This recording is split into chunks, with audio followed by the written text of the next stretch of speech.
Welcome back to the FM Talent Blueprint. My name is Dawn Hendricks, President and CEO of FM Talent. And today we're going to talk about something that shows up in every organization, whether we name it or not, and that's psychological safety. Because how people feel at work directly impacts how they show up, how they perform, and ultimately whether or not they stay. And what makes this conversation even more important is that people don't show up to work as a blank slate. They bring past experiences with them, whether it's the good, the bad, or the ugly. And that shapes how they engage, how they trust, and how they lead. So today, we're going to talk about psychological safety, workplace trauma, and what it really takes to create environments where people can grow and contribute and ultimately perform at their best. I am really excited to have Patrice Webb with me. She is a senior executive, an executive coach, and an advisor with specific expertise around org development and behavioral change. Patrice, thank you so much for joining me today. I'm really excited about this conversation. I know when we were talking off screen, you said this is your jam. So welcome, welcome, welcome. Thank you, Dawn. I'm excited to be here, and it is my jam.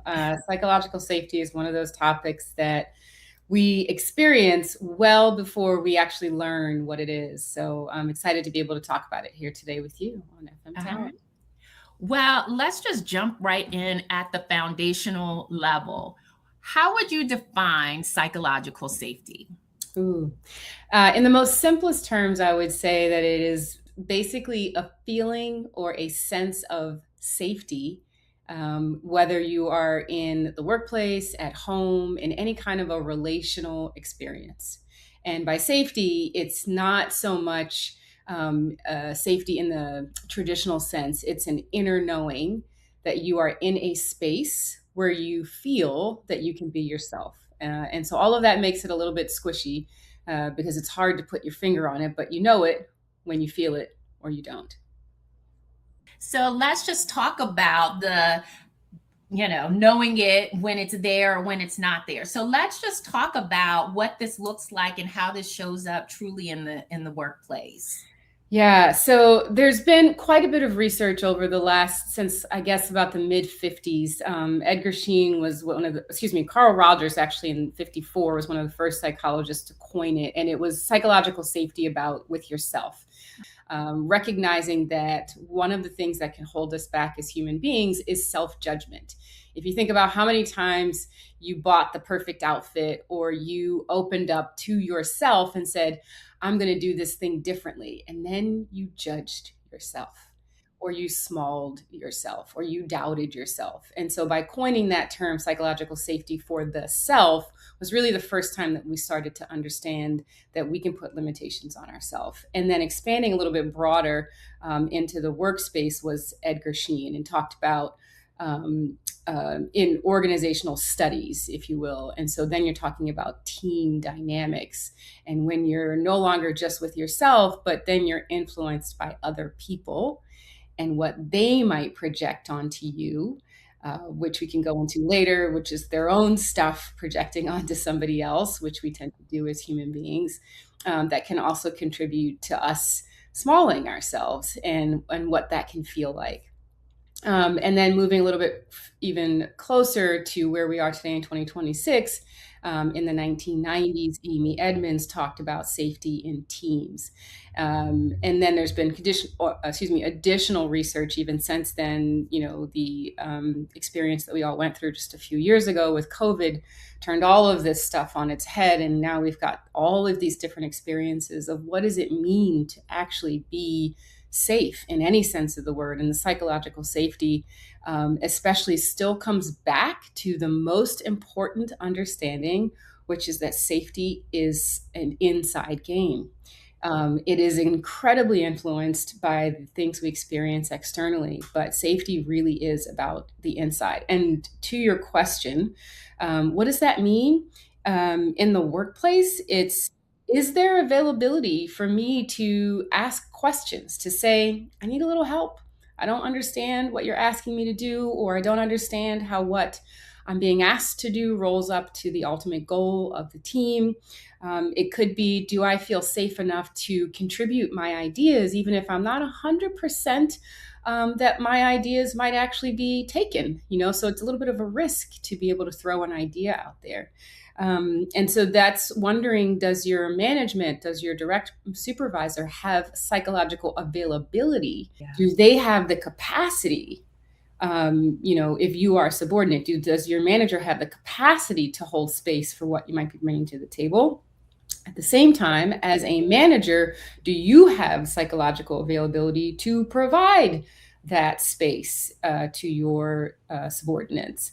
And at the same time, for yourself as a leader, because you have to have psychological availability also for yourself to show up as your most healthiest version, if you will. So there's the psychological safety that we show up with, hopefully, with ourselves. There's a psychological availability, meaning are we able to hold space for others and ourselves? And then the most important thing, again, this is an inside game, is meaning. And really, these are all of elements of psychological agreement, meaning that the reasons that we have understanding that we even go to work is because we believe there's a psychological agreement that we're going to take this job, we're going to do these things, we're going to show up on time, and we're going to be compensated for it. We're going to be given a computer and office, et cetera, whatever we need to do that. So all of this psychology of these expectations, of these deliverables, these things that go unsaid, are all really directly related to whether or not we feel psychologically safe in ourselves first, to even be present in the whole conversation.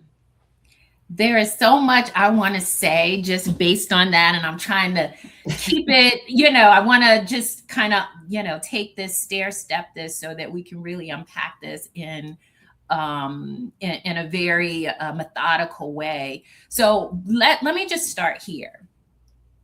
When we think about inside the team dynamic and the psychological safety element, when it is missing, can we talk about what the impact of that is and how that shows up inside of a work scenario? Absolutely. Frankly, when psychological safety is missing, the felt experience, people are late to work, people make mistakes, there's a lot of friction or fractures, or as we would also say, arguments, disagreements. There may be elements of intimidation or fear at work. There may be a strong sense of distrust of your colleagues, of leadership. There may be confusion about where the company is going. There may be confusion about whether or not you're going to get fired. I know people who have talked about waking up every morning with this very tangible sense of, am I going to get fired? I mean, walking around with that every day, that takes up a lot of space, a lot of worry. And that all boils down to evidence that there is there's an absence of psychological safety, if you will, in the workplace.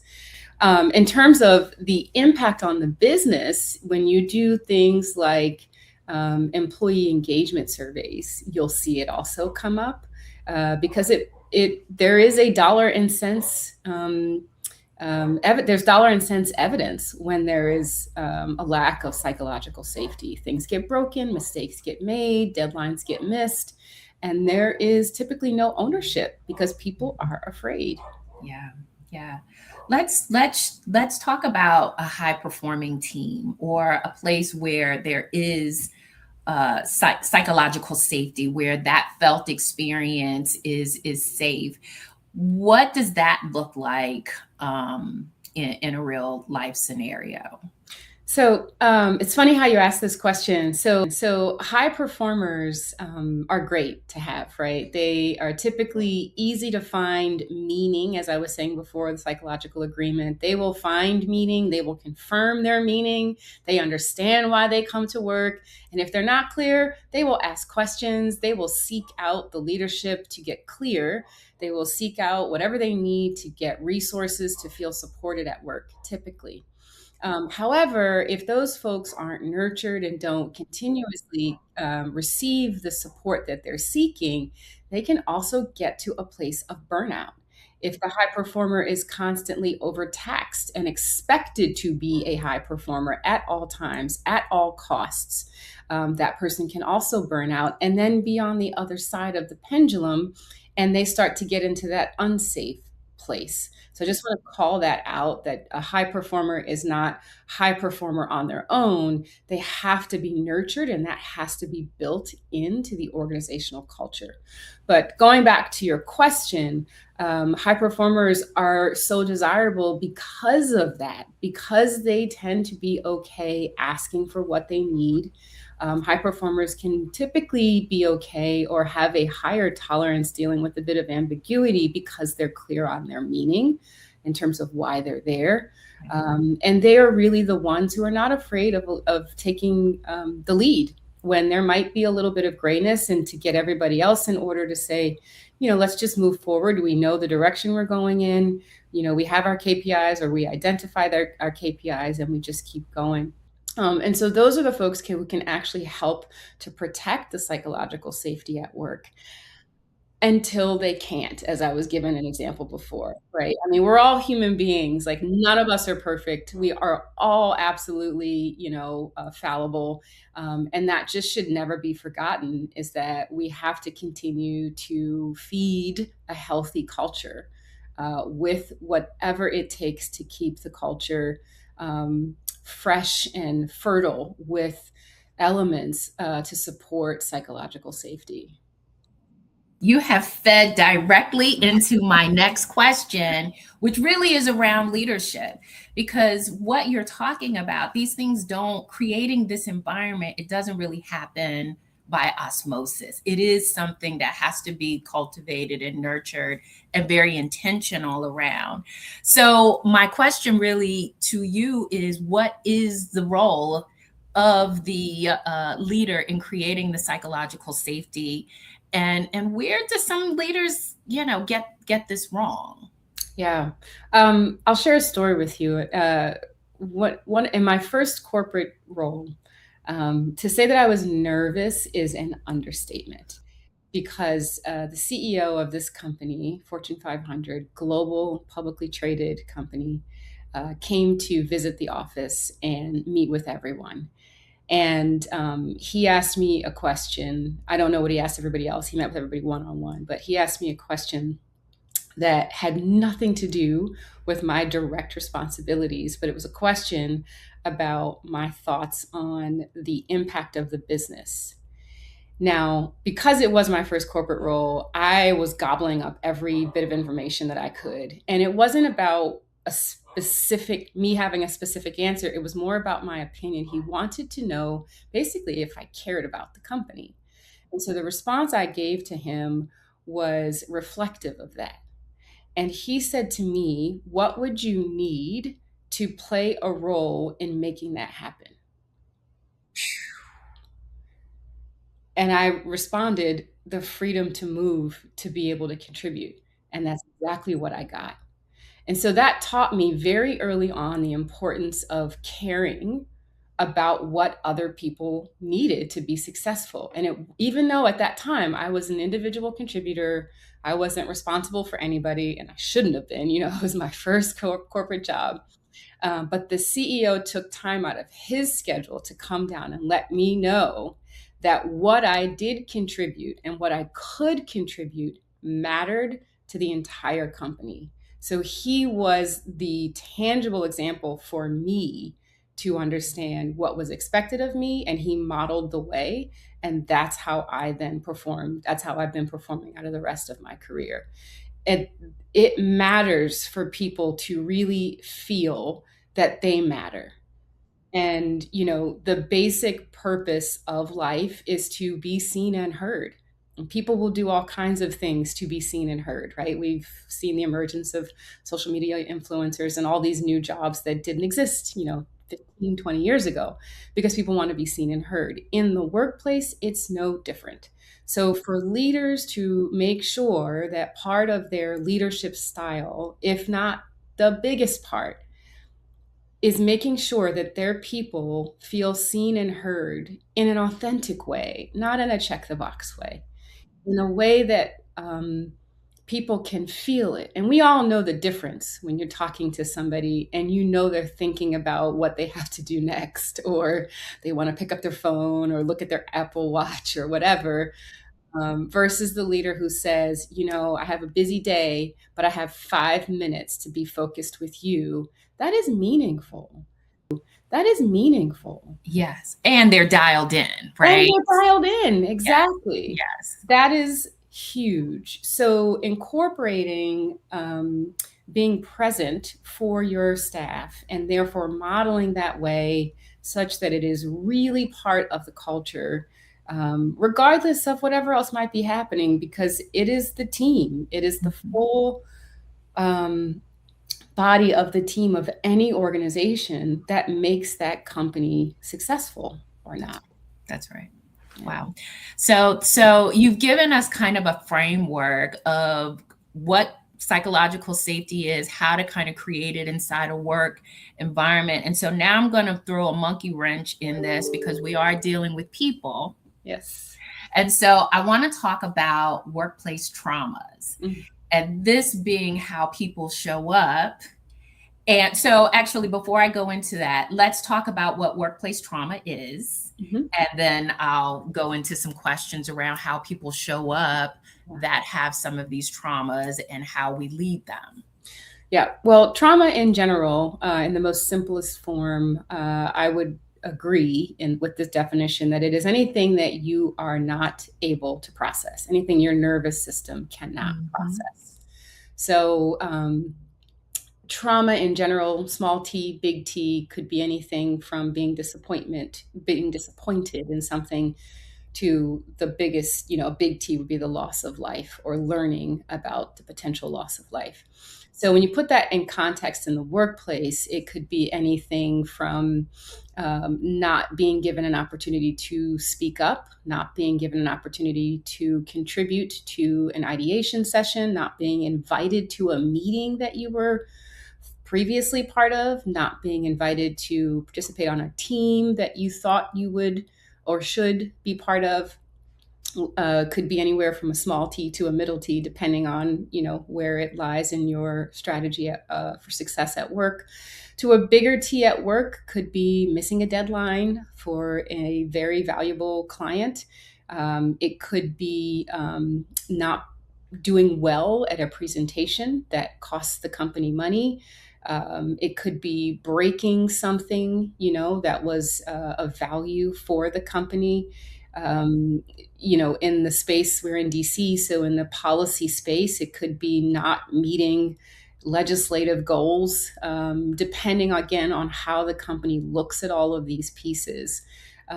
It's the experience of not being able to process something. Yeah. And then what the individual or what the organization does with the residual of not being able to process that thing.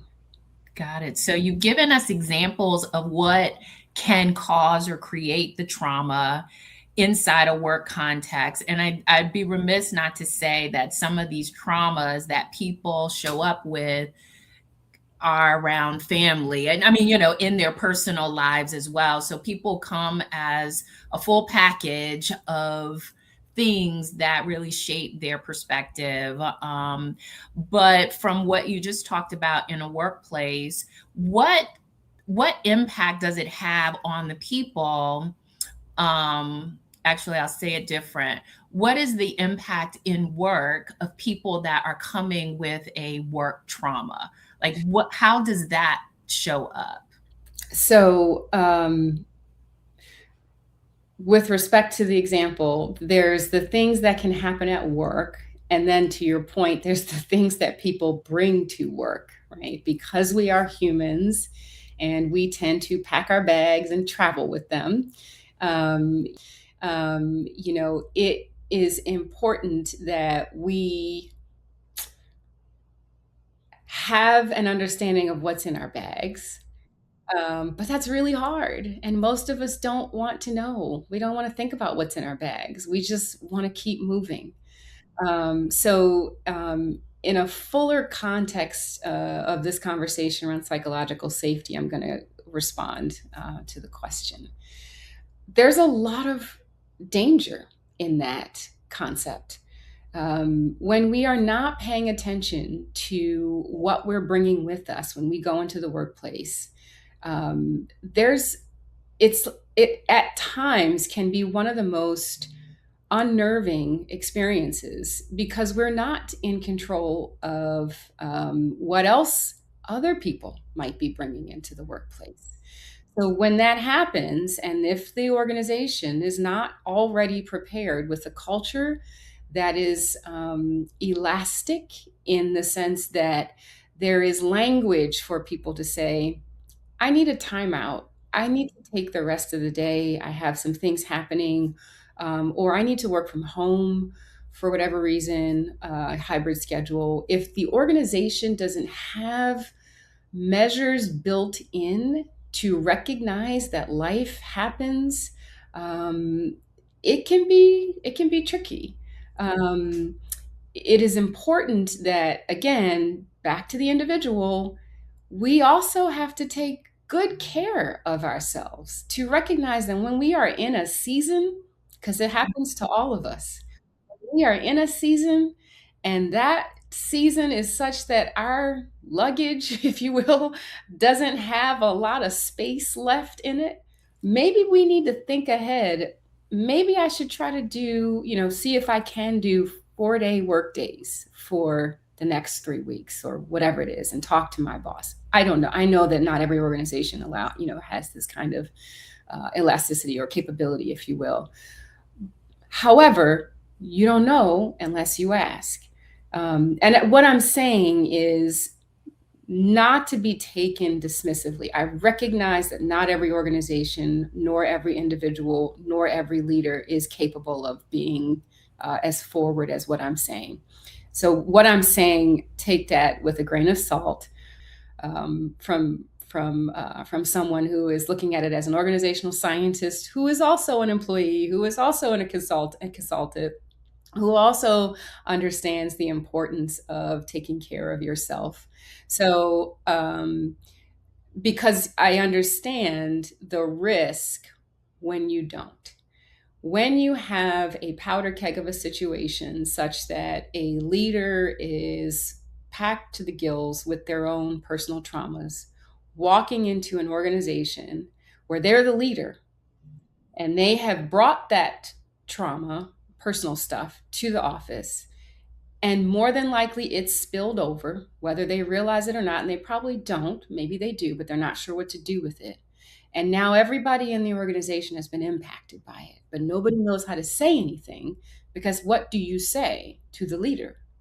If the organizational culture doesn't allow for conversation to happen, to be able to talk about that kind of stuff, or to be able to say back to the leader, whatever needs to be said, that you're bringing this to work, or however you would term it, maybe HR gets involved, whatever that is that needs to happen. If that's not capable, the amount of damage, of psychological damage that can happen to employees, I mean, it can be irreparable.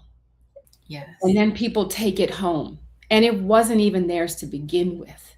And then you have people trying to figure out how to digest someone else's trauma Yep. Yep. that they've picked up at work, and they go home and share it with their loved ones.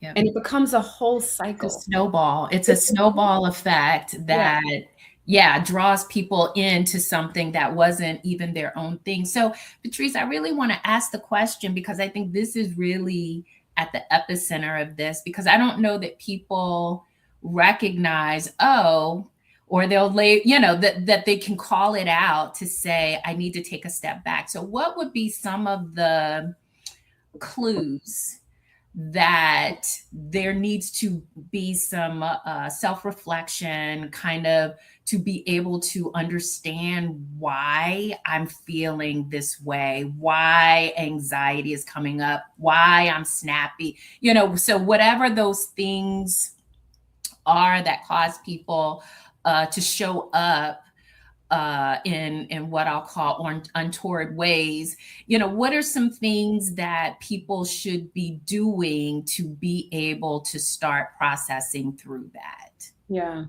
I think, again, not again, but people love to use the example of airlines when they do the talk when you get on the airplane and they go over the exits and, if the pressure should drop and then the mask drops from and and most people have their headphones on and looking at something. It's the same kind of thing when you go to work, to be able to have the resources, the language built into the culture such that it is there, so that it's built in and there before you need it is critical.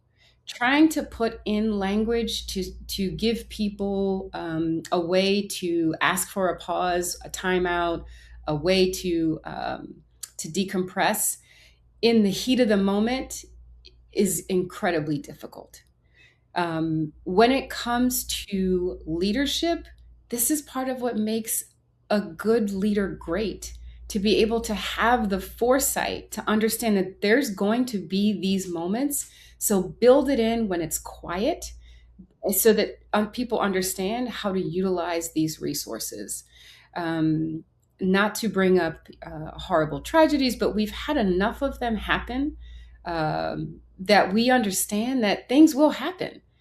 And so we have scenarios, real, I don't want to be specific about anything because I don't want to invite it, but we have enough scenarios to play through to understand what could happen in the workplace, and to learn from them and to build them in. I think that our experiences, going back to COVID again, understanding how to do hybrid, how to communicate during hybrid work days, that's powerful. Use it. I think organizations should chop up what they understand and make sure that those behaviors, like what happens if we need to go to a half a day? How does someone say, maybe it's a late decision, but I need a mental health day? Or if they don't want to disclose that, to simply say, I need to work from home on Tuesday or Thursday. Yeah. But to build that in early so that it doesn't feel last minute, that is the key.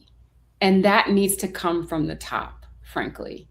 Ideally, you want to have the leader modeling the way so that everybody else feels comfortable being able to ask for what they need to be able to self-manage themselves through whatever might be going on. None of us are perfect. There's no expectation to be perfect because we aren't perfectly imperfect. We are human beings. And business is human. It gets done by humans, or business doesn't get done, but it's all the responsibility of humans at the end of the day. So I think that the most effective way to be able to mitigate, maintain, and protect psychological safety is proactive. Have a way forward early. Things can get out of control very quickly. And once people start to unravel, if something's happening for them personally, it can be very difficult for them to pull themselves back. And it can also be tricky if things are happening inside of a workplace for the organization to try to play a role to pull them back, because then you start to get into HIPAA issues. Because if something's personal happening and that person is in work, what is the line there? What is the privacy there? And frankly, I think we all would appreciate privacy when we are having a difficult time. So the most efficient way, I think, to support psychological safety at work, again, is being proactive, being able to call out the language, to create the language for your organization, whatever that is. And I'm saying language, it could be verbal, but it also could be what you communicate through email. It could also be how you talk about things, how you don't talk about things. It doesn't matter, but you have to have a way out. Just like, when you're on a plane and they point out where the exits are and they tell you what you do in the event of, if there's a change in the air pressure, what's going to happen. Those are just things that I believe, not just me, but I think that success in the workplace needs those elements so people understand what to do should anything shift. I can imagine that people that are listening, specifically leaders, might be thinking, all right, Dawn, or all right, Patrice, we understand the importance of this, but we're not therapists, right? And so, but we are responsible for creating an environment where people can thrive and feel safe, and all of the things that we're talking that we have spoken about. So how do leaders support people who've had these negative experiences without overstepping into trying to, therapize? I just made that up. Good question. And I think that, again, with a proactive approach, I actually once had a leader who used to say, be mindful of the decisions that you want to have made at the meeting and the context in which you have those. So, for example, if the discussions that need to take place are going to be a little sensitive, maybe you do the meeting in a different location. The importance of an agenda is to keep everybody on task. I'm getting a little formulaic here, but if you know the topic might be heated, make sure that the conversation is going to be either a decision-focused conversation or a discussion-focused conversation. A lot of times organizations don't have clarity of how meetings work. And so someone will put a meeting on the calendar and maybe they'll put a topic, maybe they'll do an agenda, maybe they won't. And then it becomes a free-for-all. And before you know it, the conversation is an hour long and there's been no decision. Nobody knows what happened. And so if that's the case, that's not really conducive to an effective outcome. And if people are coming into the meeting dealing with personal stuff, that's not really going to help them be more focused at work. And if people are already feeling not safe at work because they don't understand how what they're contributing rolls up to the ultimate goal of the organization, that chaotic meeting then feeds that confusion. And so the more structure that you can put into the way that meetings are held can help to mitigate some of that. Being able to do meetings outside, being in nature, who can have a disagreement, about a business decision in nature? I mean, I guess somebody could, but being able to build in buffers around where you're doing meetings, how you're doing meetings, the time you put on the meetings, who's in the meeting, and the way that the meeting is managed can also contribute to that. I think that also this is where the relationship between the manager and the team member comes into place, where maybe if the manager is noticing any kind of behavioral differences in the team member, to go to them if they're comfortable, if they can say something, and it's just a check-in. Is everything going okay? Do you feel like you maybe need a break? Do you need a change of space? If something has happened, for example, if there has been a team member loss of life, or if the office has moved, or if you're replacing something in the office and clearly everybody's feeling some kind of a disruption, maybe the office, everybody works from home for a couple of days. You can anticipate that when there is change, there is going to be a shared level of grief. And grief is I believe that it is an unexpressed experience. So if you know that through change, people aren't always going to say everything that's on their mind, anticipate that there's things that are not going to be said. And either if it makes sense, present the opportunity for things to be said. And if it doesn't make sense, to your point, if it may be personal, then at least put people in a position where they can be supported to go and say what they need to say on their own. Encourage people to take use of all of their healthcare needs. That's why a lot of the healthcare companies will incentivize people getting their annual physical by a certain time, and companies will match that. That is an incentive to care for yourself. That is an incentive to be curious about what's happening in your body and then manage that. The company is not going to look at your results, and they're not asking for you to report back. And so you can take measures like strategies like that to take into consideration that people are not always going to speak up and say, I'm having a really hard time with X, Y, and Z. But as human beings, we can feel it. We know when somebody's having a hard time, and we don't have to ask any questions. We already know. So if you already know, work with your HR team to create the circumstance for that person to take the time that they need, or those people to take the time that they need, or for the organization to be flexible enough. That being said, the workplace is not a place to go and heal. It is a place to go and work. You're absolutely right. And so again, based on what the goals of the company are, the culture of the company, that is the exciting opportunity that the company gets to build into their culture, is how does that organization handle change? How does that organization handle grief? How does that organization communicate all of these things to their employees? How does the company then talk about, and again, it may talk about it verbally, but it may also talk about it through policy and behavior, psychological safety.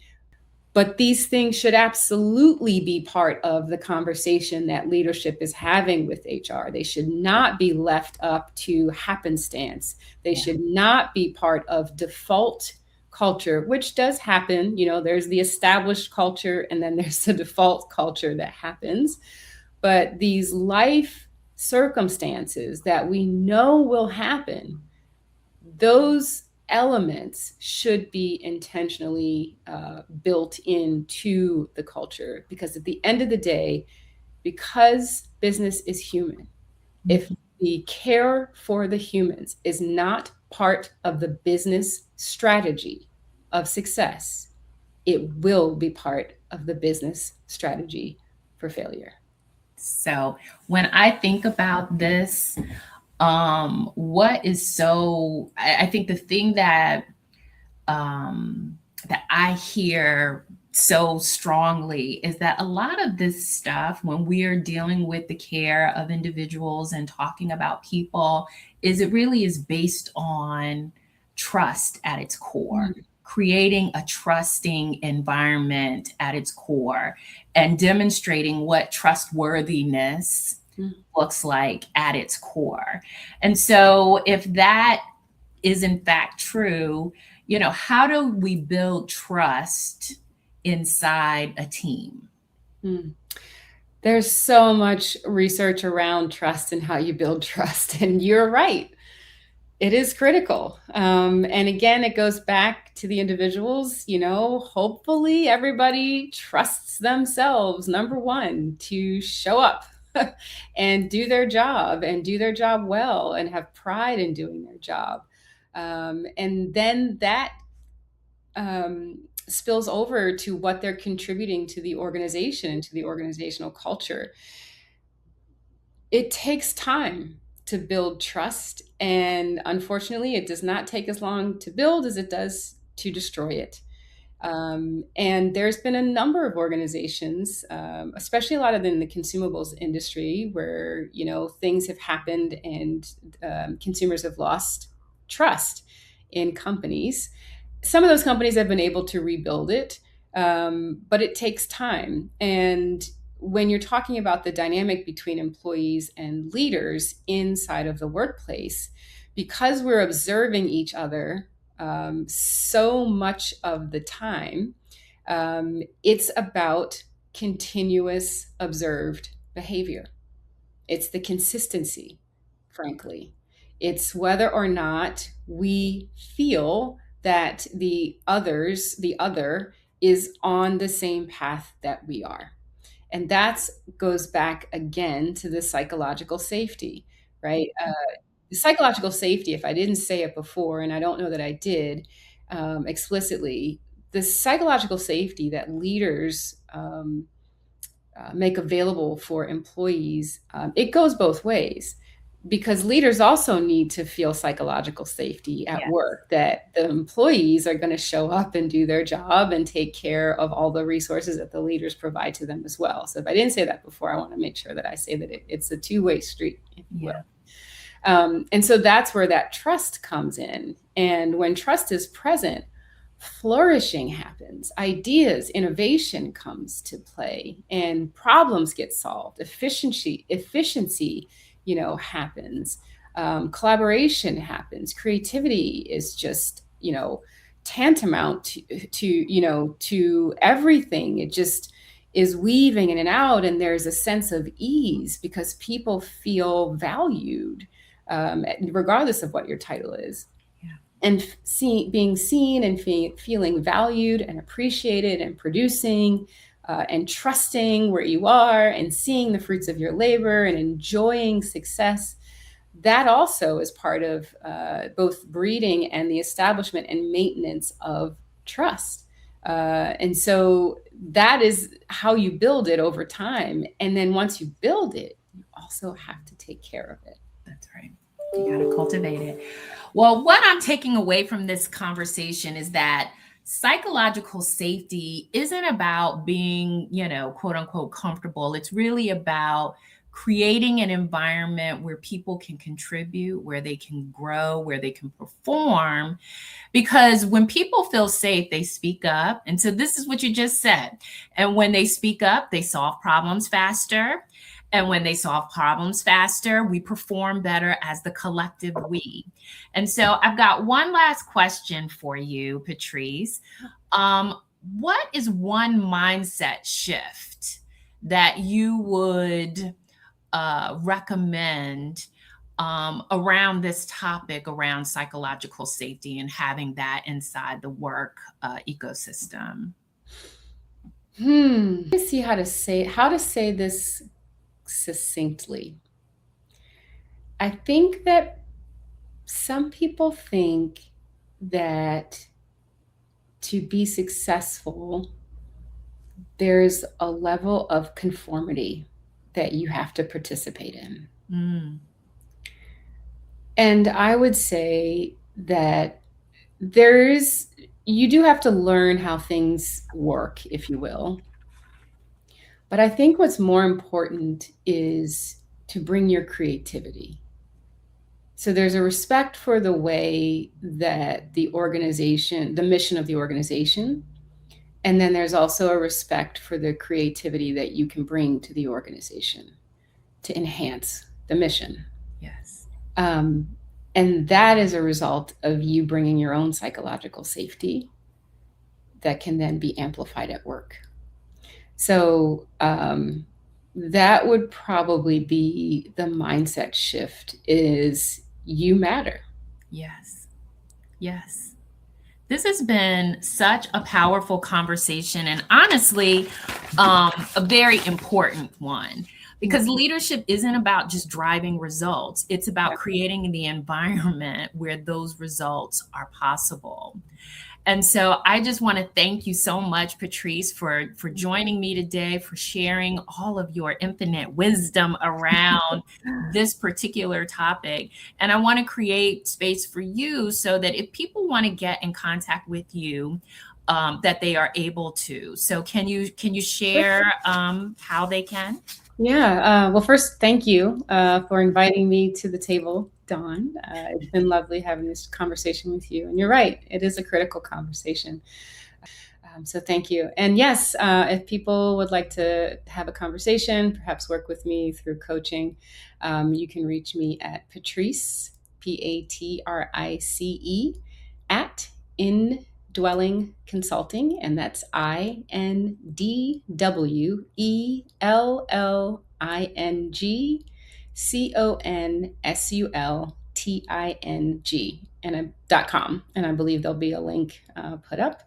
And send me a note that way. And with relational coaching as well, I'd be happy to talk with any of your listeners and viewers.